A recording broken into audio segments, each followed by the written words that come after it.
To report on Google Analytics filters. Start by understanding the purpose of filters in Google Analytics. Filters allow you to modify or exclude data from your reports, helping you to focus on specific subsets of data or remove irrelevant data. First, navigate to the admin section of your Google Analytics account and select the view for which you want to report on filters. In the View settings, click on Filters to see a list of all the filters applied to that view. You can report on filters by looking at the filter type, such as Include or Exclude, and the filter field, such as Country or Browser. You can also see the filter pattern, which is the specific rule that the filter applies.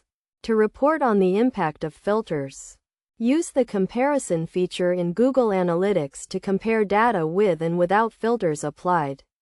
For example, you can compare the number of sessions with and without a specific filter to see how it affects your data. When reporting on filters, it is essential to consider the order of operations, as filters are applied in a specific order.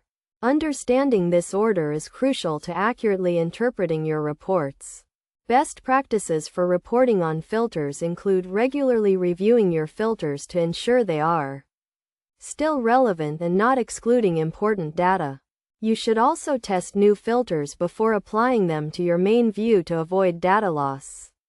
By following these steps and considering key concepts, you can effectively report on Google Analytics filters and gain valuable insights into your data.